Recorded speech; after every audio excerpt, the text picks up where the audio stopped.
Hello everyone, welcome back to Dhyanam classes. Dhyanam classes में आप सबका स्वागत है। कैसे हो आप लोग? आशा करता हूँ आप लोग बहुत ही अच्छे होंगे, मस्त होंगे, स्वस्थ होंगे। माता रानी आप सबकी रक्षा करे, आप सब पे कृपा बनाए रखे। आज जो है हमारा क्रैश कोर्स का 5वां सीरीज होने जा रहा है।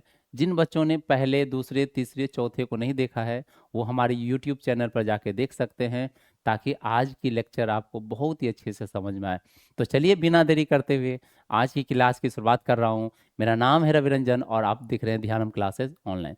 जी हाँ दोस्तों, आज जो है हमारा क्रैश कोर्स के 5वें यूनिट की हम शुरुआत कर रहे हैं। इस 5वें यूनिट के तहत जो है हमारे टॉपिक है वो है हमारे आपदा काल में वैकल्पिक संचार व्यवस्था। सबसे पहले हमें ये समझना होगा कि ये वैकल्पिक संचार व्यवस्थाएं क्या होती है, और वैकल्पिक संचार व्यवस्थाओं को हमें समझने के लिए कुछ महत्वपूर्ण तथ्यों को, कुछ महत्वपूर्ण बिंदुओं को समझना पड़ेगा। तब जाके हमें वैकल्पिक संचार व्यवस्थाएं जो है अच्छी तरीके से समझ में आएगी। तो चलिए सबसे पहले हम कुछ महत्वपूर्ण तथ्यों की ओर ध्यान देते हैं और ये समझने का कोशिश करते हैं। कहा जाता है भारत जैसे देशों में विशेष रूप से बाढ़, सुखाड़, भूकंप, चक्रवात, सुनामी, भूस्खलन, हिमस्खलन और इसके अलावा शीतलहरी जैसी आपदाओं से बराबर सामना करना पड़ता है।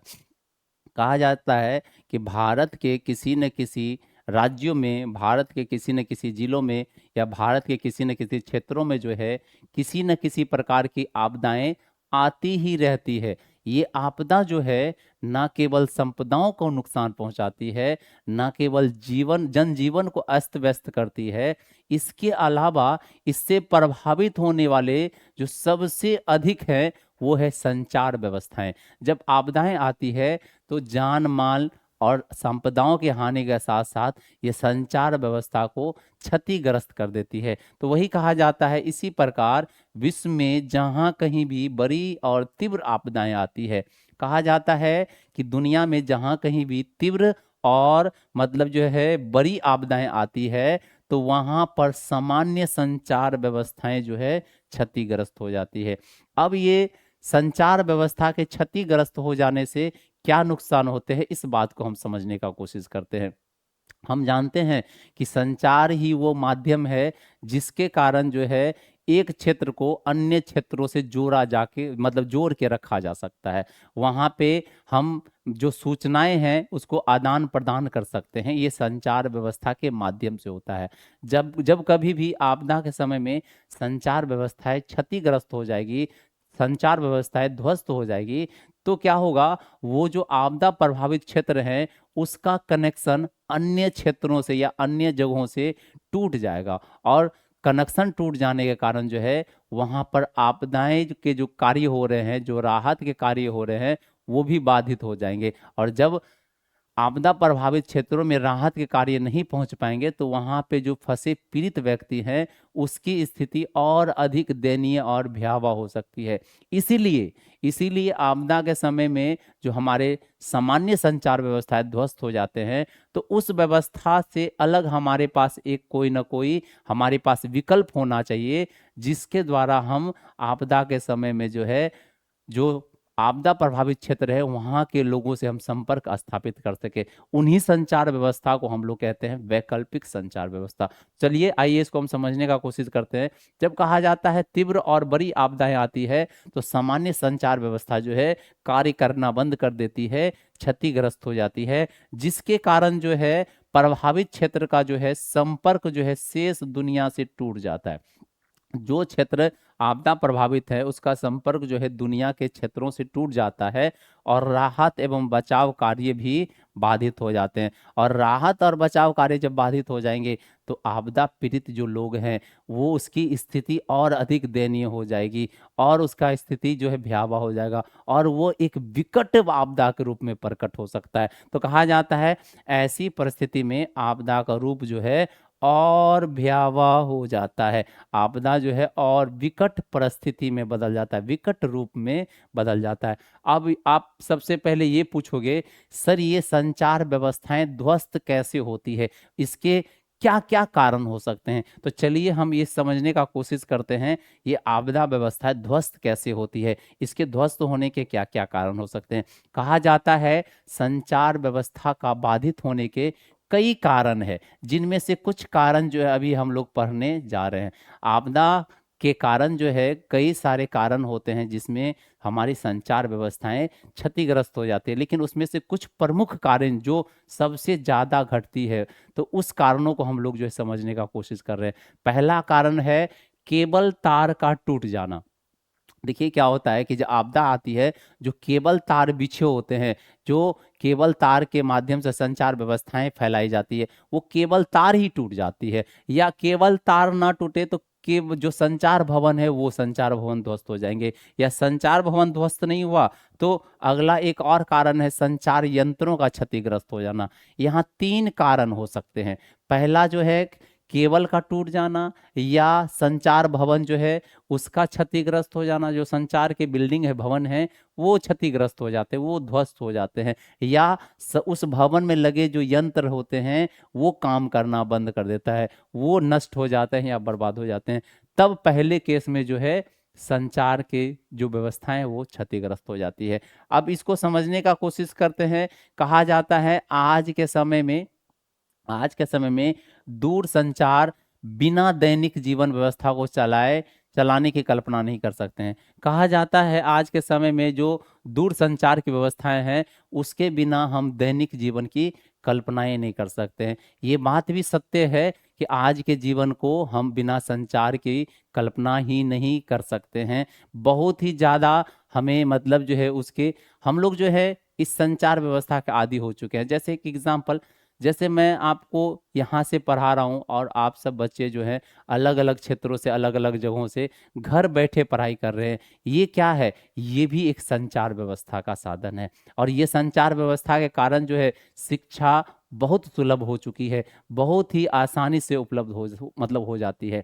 इसके अलावा भी हमारे आपके पास जो है मोबाइल फ़ोन है, टेलीफोन है। ये मोबाइल फ़ोन भी, टेलीफोन भी हमारा संचार व्यवस्था का साधन है। इस मोबाइल फ़ोन के जरिए, हम टेलीफोन के जरिए हम क्या कर सकते हैं? वॉइस मैसेज भेज सकते हैं, कॉल पे बात कर सकते हैं, वीडियो कॉल पे बात कर सकते हैं, मैसेज पे बात कर सकते हैं, ईमेल कर सकते हैं। ये तमाम तरह की जो सुविधाएं हैं ये हमारे मोबाइल फ़ोन के माध्यम से मिला है। और ये मोबाइल फ़ोन क्या होता है कि सेकेंडों भर में एक एक जगह की इंफॉर्मेशन को दूसरे जगह जो है हम भेज सकते हैं। ये भी हमारा संचार व्यवस्था है। अब जरा इसकी कल्पना करो कि ये हमारे जीवन से हट जाए तो क्या होगा? हमारा जीवन जो है बहुत ही मुश्किल हो जाएगा। क्यों? क्योंकि हम सब जो है इसके आदी हो चुके हैं। इसलिए कहा जाता है आज का जीवन जो है संचार व्यवस्था के बिना कल्पना नहीं किया जा सकता है। आपदा यदि संचार माध्यम आपदा के समय आपदा के समय जो है यदि संचार माध्यम समाप्त हो जाए तो आपदा प्रभावित क्षेत्र की स्थिति अत्यंत ही दयनीय हो जाएगी। ये बात तो हम जान चुके हैं कि जब संचार व्यवस्थाएं समाप्त हो जाती है तो स्थिति बहुत ही अधिक दयनीय हो जाती है। क्यों? क्योंकि वहाँ राहत सामग्री कार्य नहीं मतलब जो पूरे होते हैं, जो भी व्यक्ति बचे होते हैं वो भी मतलब जो आपदा का शिकार हो जाते हैं, वो मृत्यु को पार कर जाते हैं। जरा आप एक बात सोच सकते हो कि जब बाढ़ के समय में अगर लोगों तक आपदा नहीं पहुंचाया जाए तो जो भी लोग बचने की संभावनाएं हैं उसके बचने की संभावनाएं कम हो जाती है। वो डूब जाते हैं, वो खाने के बगैर मर जाते हैं, वो महामारी के बगैर मर सकते हैं। तो ये स्थिति और भी संकटपूर्ण हो सकती है। अब कहा जाता है कुछ ऐसा ही हुआ था 2 अगस्त 2008 को। अब ये पॉइंट को याद रख लेना, आपके एग्जाम के ऑब्जेक्टिव में पूछे जा सकते हैं। और पिछले लेक्चर में भी हमने आपको इसके बारे में सुनाया था, मतलब बताया था। कहा जाता है 2 अगस्त 2008 को जब नेपाल के कुशहा के पास जो है एक बांध टूट जाने के कारण जो है उत्तरी बिहार के क्षेत्र में भयंकर बाढ़ आई थी, जिससे टेलीफोन केंद्र जो है जलमग्न हो गए थे। तारों का जो है क्षतिग्रस्त होने के कारण संचार व्यवस्थाएं बाधित हो गई थी, जिससे जिला मुख्यालय और राज्य मुख्यालय का जो है एवं उसके आसपास के क्षेत्रों का जो है संपर्क टूट गया था। और संपर्क टूट जाने कारण राहत और बचाव सामग्री जो है प्रभावित हुए थे। हमने बताया था नेपाल में एक गांव है कुसा, उसके पास में एक तटबंध बना हुआ है और उस तटबंध के दरार आ जाने के कारण जो वहां बांध जो है टूट गई थी। ये घटना 2 अगस्त 2008 की है। और उसके टूट जाने से मतलब जो बिहार के जो उत्तरी बिहार के जो मतलब जिले हैं, उन जिलों में सबसे प्रमुख जिला है हमारा सुपौल, मधेपुरा और सहरसा। इन जिलों में बाढ़ ने बहुत ही भयावह स्थिति उत्पन्न कर दी थी। और इसमें क्या हुआ था कि जल इतने मतलब जो मात्रा में हमारे गांव और शहरों में घुस गए थे कि मतलब यहाँ जितने भी मतलब संचार के स्टेशन थे वो सब जलमग्न हो गया था, तार क्षतिग्रस्त हो गया था, जिसके कारण जिला मुख्यालय का राज्य मुख्यालय के साथ या अन्य मुख्यालयों के साथ जो है उसका संपर्क टूट गया था और वहाँ राहत और बचाव के कार्य जो है बाधित हो गए थे। और उसमें फंसे हुए जितने भी लोग थे जिसके बचने की उम्मीद थी और राहत और बचाव ना पहुंचने के कारण जो है वो भी उसके शिकार होके खत्म हो गए। तो ये सबसे बड़ा उदाहरण है, बचाव और राहत नहीं पहुंचता है तो उस स्थिति में क्या समस्या उत्पन्न होती है। कहा जाता है संचार के सबसे लोकप्रिय साधन टेलीफोन है, और टेलीफोन के माध्यम से हम ध्वनि को भेज सकते हैं, फैक्स को भेज सकते हैं, डाटा संप्रेषण कर सकते हैं, मतलब डाटा को भेजा जा सकता है। और साथ ही इसके द्वारा थानों को, अग्निशामकों को, अस्पतालों को, अधिकांश घरों को, कारोबारी स्थलों को जोड़ने की प्रमुख नेटवर्क होती है। कहा जाता है ये आजकल आज जो हमारे पास मोबाइल फ़ोन है, इससे पहले टेलीफोन हुआ करता था। ये टेलीफोन और मोबाइल फ़ोन एक ऐसे साधन है जिससे हम ध्वनि को भेज सकते हैं। फैक्स, फैक्स मतलब क्या होता था, जैसे मुझे कोई डॉक्यूमेंट्स भेजना है तो हम यहाँ पे फैक्स लगाएंगे और जहाँ भेजना हो उसके नंबर हुआ करते थे और वहाँ पे भेज दिया जाता था। मतलब कुछ ही मिनट में सारे डॉक्यूमेंट्स में जितने भी चीज़ लिखे होते थे वो ट्रांसफ़र होकर वहाँ चले जाते थे। तो ये डॉक्यूमेंट्स भेजने के लिए हम फैक्स का इस्तेमाल क्या करते थे। किसी भी तरह के डाटा, मैसेज, मतलब फ़ोटो, ये सब भेजना जो है हमारे मोबाइल फ़ोन और टेलीफोन के माध्यम से होता है। इतना ही नहीं, मोबाइल और टेलीफोन हो जाने से हम लोगों में अगर किसी भी वक्त कोई भी विकट परिस्थिति आती है तो हम आसपास के सहायक केंद्रों से संपर्क साध सकते हैं, तुरंत ही हम उससे मदद मांग सकते हैं।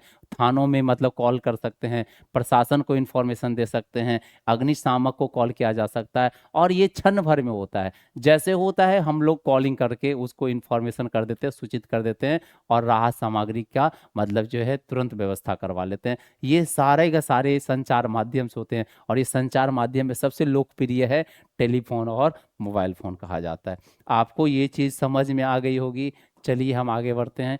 कहा जाता है दुर्भाग्यवश भूकंप, चक्रवात और बाढ़, सुनामी एवं भूस्खलन में दूर संचार व्यवस्थाएं की बुनियादी ढांचा मतलब बुरी तरह से प्रभावित हो जाती है। कहा जाता है जब तीव्र तीव्र गति के या बड़े मतलब जो है आपदा आती है, बड़े आपदाओं में नाम आता है भूकंप का, बड़े आपदाओं में नाम आता है सुनामी का, चक्रवात का। जब ये बड़ी आपदाएं आती है तब जाके क्या होता है कि जो हमारे संचार व्यवस्था के बुनियादी ढांचा है, जो इंफ्रास्ट्रक्चर है, वो पूर्ण रूप से बर्बाद हो जाती है, क्षतिग्रस्त हो जाती है और दूर संचार व्यवस्था प्रभावित मतलब क्षेत्रों में काम करना बंद कर देता है। जहाँ पे जो क्षेत्र प्रभावित है आपदा से, वहाँ दूर संचार की व्यवस्थाएं ठप हो जाती है, काम करना बंद कर देती है। और ऐसे स्थिति में जो हमें वैकल्पिक संचार व्यवस्था की आवश्यकता होती है। तो पहले हमने देखा संचार व्यवस्था के ठप होने का पहला कारण में हमने देखा था संचार व्यवस्था किस प्रकार से ठप हो जाती है। पहला कारण में हमने समझा था कि संचार व्यवस्था में सबसे पहला केबल टूट जाना, या जो संचार के भवने हैं उसका ध्वस्त हो जाना, या नहीं तो मतलब जो है जो संचार के यंत्र लगे हैं उसका क्षति पहुंच जाना के कारण जो है संचार व्यवस्था ठप हो जाती है। अब संचार व्यवस्था के ठप होने का दूसरा कारण है बिजली आपूर्ति का बाधित हो जाना तथा ट्रांसमिशन टावर का क्षति हो जाना। ट्रांसमिशन टावर का ये अर्थ होता है जहां से टावरों के माध्यम से मतलब जो है वहां पे तरंगे जो हैं रिसीव करके दूसरे जगह जहां पे जरूरत है वहां पे भेजी जाती है।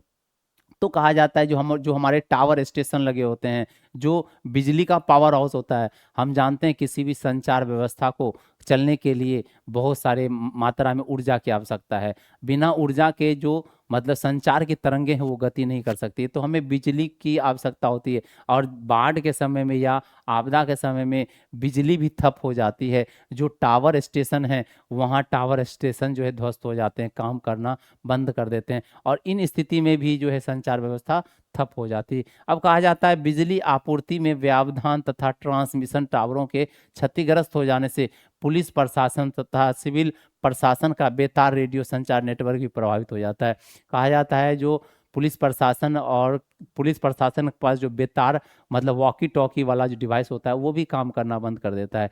क्यों? क्योंकि जो टावर स्टेशन है वो मतलब जो ध्वस्त हो चुके हैं, बिजली की आपूर्ति नहीं मिल रही है, ऊर्जा की आपूर्ति नहीं हो रही है, जिसके कारण संचार व्यवस्था जो है ठप पड़ जाती है। अब कहा जाता है ऐसी स्थिति में हम लोगों के पास एक वैकल्पिक मतलब जो है मतलब वैकल्पिक संचार व्यवस्था होना चाहिए, ताकि प्रभावित क्षेत्रों में मतलब जो है उसका संपर्क जो है साधा जा सके, उस संपर्क को स्थापित किया जा सके। अब ये वैकल्पिक संचार व्यवस्था में हमारे पास कुछ संचार ऐसे हैं जो जो किसी भी प्रकार के आपदा में प्रभावित क्षेत्रों से हम संपर्क को स्थापित कर सकते हैं। ऐसे संचार व्यवस्था को ही कहा जाता है वैकल्पिक संचार व्यवस्था। तो चलिए हम लोग वैकल्पिक संचार व्यवस्था के साधनों में देखते हैं।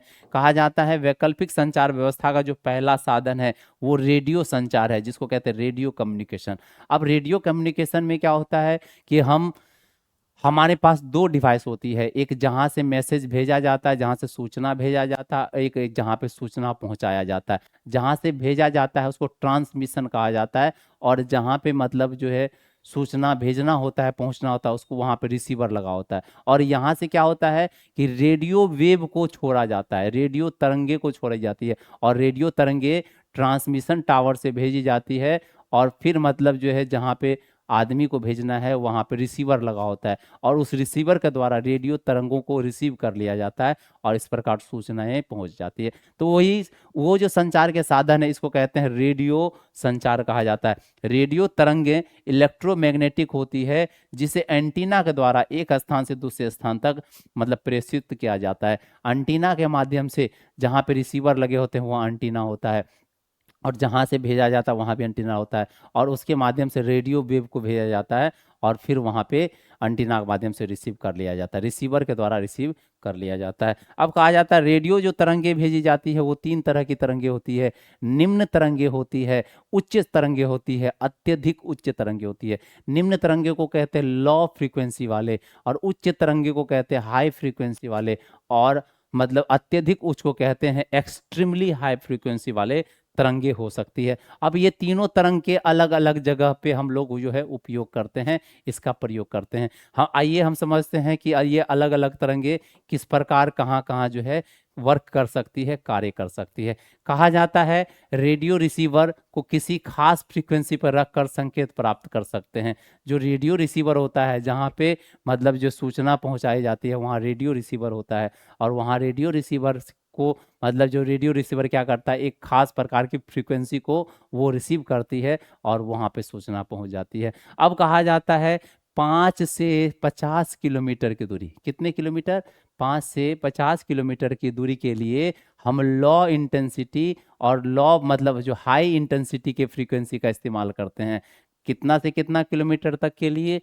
5 से 50 किलोमीटर के बीच में अगर हमें भेजना है रेडियो फ्रीक्वेंसी, तो हमें लो और हाई फ्रीक्वेंसी की आवश्यकता होती है। लो और हाई फ्रीक्वेंसी का इस्तेमाल 5 से 50 किलोमीटर के बीच हम कर सकते हैं। लेकिन अगर हमें एक्सट्रीमली हाई फ्रीक्वेंसी अगर भेजनी है तो वहाँ पे हम वॉकी टॉकी का इस्तेमाल करते हैं। याद रख लेना, अत्यधिक उच्च फ्रीक्वेंसी के लिए बेंडो का प्रयोग के लिए वायरलेस वॉकी टॉकी में किया जाता है। ये आप दोनों पॉइंट को याद रखेंगे कि 5 से 50 किलोमीटर मतलब कम दूरी के लिए हम लोग जो है लो फ्रीक्वेंसी या हाई फ्रीक्वेंसी वाले रेडियो वेव का इस्तेमाल करते हैं। लेकिन अगर हमें वॉकी टॉकी वायरलेस जैसे डिवाइसों तक अगर भेजना होता है तो वहाँ पे हम जो है अत्यधिक उच्च फ्रीक्वेंसी का हम इस्तेमाल कर सकते हैं।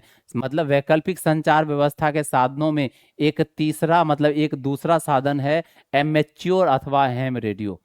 वैकल्पिक संचार व्यवस्था के साधन में पहले हमने साधन को देखा है रेडियो संचार, अब दूसरा देखने जा रहे हैं एमेच्योर, या इसी को हेम रेडियो के नाम से जाना जाता है। एमेच्योर शब्द जो है मतलब जो है एमेच्योर शब्द का अर्थ जो है गैर वाणिज्यिक प्रयोजनों मतलब के लिए रेडियो संचार होता है। याद रख लेना, एमेच्योर का अर्थ होता है गैर वाणिज्य प्रयोजनों, मतलब गैर वाणिज्य प्रयोजनों का मतलब होता है मतलब जो है नॉन कॉमर्शियल मतलब जो है इसका उपयोग किया जाता है। ये सभी आदमी सभी व्यक्तियों के लिए नहीं है। अगर इसकी सुविधाएं लेनी है तो हमें सरकार से लाइसेंस लेनी पड़ती है, तब जाके मतलब सरकार जो है हमें लाइसेंस देती है और मतलब जो है ये हम डिवाइस खरीदते हैं। तब फिर हम एक जगह से बैठे दूसरे जगह के लोगों से संपर्क साध सकते हैं, उससे हम जुड़ सकते हैं। एमेच्योर शब्द का अर्थ है, ये याद रख लेना, एमेच्योर शब्द का अर्थ होता है गैर वाणिज्यिक प्रयोजनों के लिए रेडियो संचार होता है। अब कहा जाता है एमेच्योर रेडियो को हैम रेडियो के भी नाम से जाना जाता है। ये भी इंपॉर्टेंट पॉइंट है आपके लिए।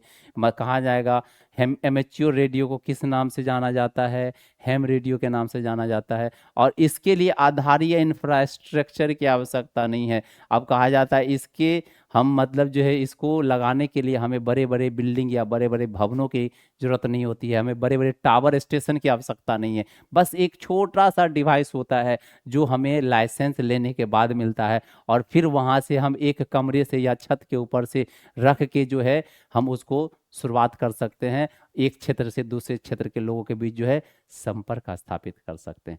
समझ में आ रही है बात? इसके लिए कोई हमें बड़े, जैसे हमारे टेलीफोन टावर है, मोबाइल टावर है, इसके लिए क्या होता है एक स्टेशन बना होता है, और उसी स्टेशन पे मतलब जो है मतलब जो इन वेव को भेजा जाता है उसको रिसीव किया जाता है, तो वो स्टेशन के माध्यम से होता है। लेकिन यहाँ क्या हो रहा है कि आप एक छोटे से कमरे में बैठकर जो है इंफॉर्मेशन को प्राप्त कर सकते हैं, इंफॉर्मेशन को भेज सकते हैं। ये है रैम, मतलब हैम रेडियो। वास्तव में हैम रेडियो कुछ विशेष फ्रीक्वेंसी के तरंगों का प्रयोग अंतर्राष्ट्रीय संचार नियमों के अनुसार होता है। ये भी चीज़ याद रख लेना कि हैम रेडियो के लिए हम कुछ विशेष फ्रीक्वेंसी का इस्तेमाल करते हैं, और इस फ्रीक्वेंसी के इस्तेमाल के लिए इंटरनेशनल मतलब रूल के गाइडलाइंस के अनुसार हमें काम करना है। इंटरनेशनल में जो रूल्स बने हैं उसके आधार पे ही काम करना होता है। क्यों काम करना होता है? क्योंकि इसका अधिकांशतः प्रयोग जो है अनुसंधान के लिए होता है, रिसर्च के लिए होता है, एजुकेशन के लिए होता है, और या पर्सनल अगर लेना है तो आपको लाइसेंस लेना होगा और सरकार के बनाए नियमों के अनुसार से जो है आपको कार्य करने होंगे। तो कहा गया है इसका नियंत्रण भारत भारत में जो है भारत संचार मंत्रालय का एक विभाग है जिसका नाम है बेतार परियोजन समन्वय स्कंद। ये भी याद रख लेना कि भारत में मतलब जो है हैम रेडियो का कंट्रोल किसके पास होता है? भारत मंत्रालय का संचार मतलब जो है भारत संचार मंत्रालय है, उसके अधीन एक मतलब जो है कार्य करती है इकाई जिसका नाम है बेतार परियोजन एवं समन्वय स्कंद। और यही मतलब भारत में हैम रेडियो को नियंत्रित करता है। ये बात आप याद रखोगे, ठीक है? आगे बढ़ूं, चलो आगे अब समझने का हम कोशिश ये करते हैं कि इन फ्रीक्वेंसी का प्रयोग जो है निर्धारित नियमों के अनुसार केवल अनुसंधानों, देखो ना यहाँ लिखा हुआ है मतलब रिसर्च सेंटर के लिए, रिसर्च के लिए या शिक्षा के लिए या व्यक्तिगत प्रयोजनों के लिए किया जाता है। और अगर हमें व्यक्तिगत लेना है तो हमें शायद सरकार से लाइसेंस की मतलब जो है परमिशन लेनी पड़ती है। अब कहा जाता है हेम रेडियो के संचालन में ऊर्जा की पूर्ति हम बैटरिकों के द्वारा कर सकते हैं या जनरेटरों के द्वारा कर सकते हैं। जितना जितना मोबाइल फोन या टेलीफोन में ऊर्जा की आवश्यकता थी उसके संचालन के लिए, उससे बहुत कम यहाँ ऊर्जा चाहिए। एक छोटे से बैटरी द्वारा हम इसकी आपूर्ति को पूरा कर सकते हैं, या बैटरी नहीं है तो एक छोटा सा जनरेटर का भी हम प्रयोग कर सकते हैं ताकि मतलब जो इसको ऊर्जा भरपूर मिल सके, ठीक है? अब कहा जाता है हमारे देश में लगभग 15,000 licence holder amateur radio operator है। हमारे देश में कितने रेडियो मतलब हैम रेडियो ऑपरेटर है? 15,000। 15,000 लोगों को सरकार के द्वारा लाइसेंस प्राप्त है, और वो अपने घर पे बैठ के एक जगह से दूसरी जगह इंफॉर्मेशन को भेज सकते हैं, प्राप्त कर सकते हैं। सभी व्यक्ति को नहीं मिल सकता है, उसके लिए हमें सरकार के नियमों को और उसके गाइडलाइंस पे मतलब गाइडलाइंस का पालन करना होगा, तभी जाके हम इसका उपयोग कर सकते हैं। कहा जाता है भारत में इसका प्रयोग धीरे धीरे बढ़ता जा रहा है। कहा जाता है भारत में यह सृजनशील हब के रूप में विकसित हो रहा है। भारत में जो है इसका प्रयोग इसके मतलब जो है बोल सकते हैं अवसर जो है मतलब बहुत आगे जो है बड़े पैमाने पे ये मतलब जो हो सकते हैं, ये हब के रूप में डेवलप होंगे। हब मतलब समझते हो ना, इसका बहुत ज़्यादा मतलब जो है लोगों के द्वारा प्रयोग किया जा सकता है, क्योंकि ये एक ऐसे साधन है जिनके लिए कोई इंफ्रास्ट्रक्चर की आवश्यकता नहीं होती है। अब कहा जाता है इसरो के द्वारा हेम के लिए सूक्ष्म तरंगे वाली सैटेलाइट का निर्माण कर रही है। मतलब सैटेलाइट का निर्माण किया है। अब इसमें इसरो ने भी अपना योगदान दिया है। अब इसरो ने इसके लिए माइक्रो मतलब बहुत ही सबसे छोटा सैटेलाइट का निर्माण किया है, ताकि मतलब जो हैम रेडियो को बढ़ावा मिल सके, ये हैम रेडियो को और अधिक सुविधाजनक और इसको आसान बनाया जा सके। इसरो ने भी इसके लिए माइक्रो सैटेलाइट का निर्माण किया है। अब कहा जाता है हैम रेडियो बड़ी प्राकृतिक आपदाओं में अन्य संचार का अवरुद्ध होने पर सफलतापूर्वक कार्य किए हैं। हैम रेडियो का सफलतापूर्वक कई बार जो है टेस्टिंग हो चुका है। इसने बहुत ही अच्छे से बेहतर रूप से काम किया आपदा के समय में। इसके कई उदाहरण हैं। जैसे एक उदाहरण है, दिल्ली के एक लाइसेंसी प्राप्त ऑपरेटर थे जिसका नाम था संदीप बरुआ। क्या नाम था? संदीप बरुआ। ये दिल्ली के लाइसेंसी प्राप्त हैम ऑपरेटर थे। अब उसने क्या किया था, मतलब अंडमान निकोबार में जब सुनामी आया था तो उसकी राजधानी पोर्ट ब्लेयर में जो साधारण संचार व्यवस्थाएं थी ठप हो गई थी, कोई सूचना नहीं। और उस समय में आप जान रहे हो कि अंडमान निकोबार जो है वो हमारे मतलब जो सागरों के बीच में है, जो हमारे वहाँ पे हिंद महासागर और मतलब बंगाल की खाड़ी है उसके मतलब बीच में जाना पड़ता है। और जब सुनामी आती है तो वो रास्ता बाधित हो जाती है। तो बस एक ही साधन है वहाँ पे, संचार व्यवस्था, और सामान्य संचार तो वहाँ ठप पड़े हुए थे। तब जाके संदीप बरुआ के द्वारा जो मतलब हेम हेम रेडियो लिया गया था, उसके द्वारा मतलब जिसके मतलब वहाँ जितने भी जिसके संबंध वाले लोग रह रहे थे, उसके द्वारा उसने संपर्क को साधने में मदद किया। कहा जाता है दिल्ली लाइसेंस प्राप्त हेम ऑपरेटर संदीप बरुआ का सुनामी के समय अंडमान निकोबार की राजधानी पोर्ट ब्लेयर में फंसे लोगों और उसके परिवारों के साथ जो है संपर्क स्थापित किया और मदद की। ये कितनी बड़ी योगदान होती है, आप ये समझ सकते हो। जो परिवार पीड़ित होते हैं, जिसके लोग कहीं फंसे होते हैं और संपर्क नहीं हो पाता है, तो उस परिवार के मन में, उस परिवार के मतलब जो उस समय में क्या उसके मन में चल रही थी, उसके अंदर क्या पीड़ा होती है, वो परिवार ही समझ सकते हैं। उसे उसके मन में कई निगेटिव मतलब जो थिंकिंग आना शुरू हो जाता है कि कहीं उसके साथ कुछ गलत तो नहीं हो गया, कैसे होगा, कहाँ होगा। अगर उसके साथ संपर्क हो गया और ये इन्फॉर्मेशन मिल जाए कि नहीं सब अच्छा है, मैं सुरक्षित हूँ, तब परिवार वाले जो है चिंता मुक्त हो जाते हैं। और उस समय में, आपदा के समय में, इसने ये वही काम करके मतलब बतलाया और ये सफलतापूर्वक काम किया। दिल्ली से वहाँ पोर्ट ब्लेयर में रह रहे लोगों के बीच में जो है संपर्क स्थापित करके इसने एक सफलतापूर्वक जो है हेम रेडियो को एक अलग स्थान दिलाया था। सरकार की तरफ से जो है संदीप बरुआ को एक सम्मान के तरह सम्मानित किया गया था। तो ये बात आप याद रख लेना। संदीप बरुआ जो है, संदीप बरुआ का कहानी हेम ऑपरेटर की दुनिया में काफ़ी नाम है इसके, ठीक है। अब अगला कहा जाता है इसी तरह भीषण चक्रवात और 2001 में गुजरात में भूकंप के दौरान भी एमेच्योर स्वयंसेवकों ने प्रशंसनीय कार्य किए। कहा जाता है जब 2001 में भूकंप आए थे गुजरात में, तो वहाँ भी जब संचार व्यवस्थाएं ठप हो गई थी, जो एमेच्योर ऑपरेटर थे, जो हैम रेडियो ऑपरेटर थे, उन्होंने भी बहुत ही बेहतर काम किए, लोगों को जो है संपर्क स्थापित करवाया और सूचनाओं को आदान प्रदान कराने में काफ़ी हेल्प किया है। फिर तीसरा वैकल्पिक संचार व्यवस्था के अंतर्गत जो है तीसरा संचार व्यवस्था है उपग्रह संचार।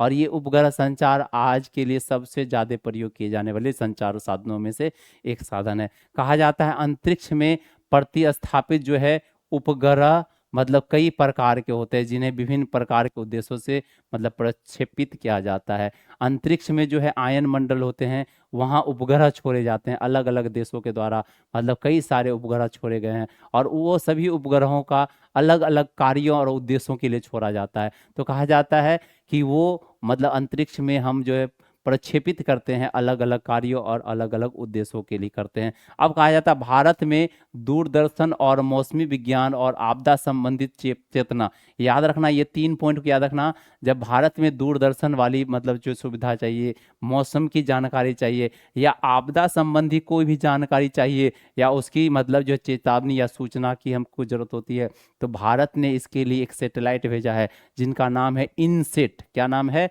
इनसेट। ये नाम याद रखना, इनसेट सैटेलाइट भारत ने किस किस कार्यों के लिए भेजा या किस उद्देश्य से भेजा है।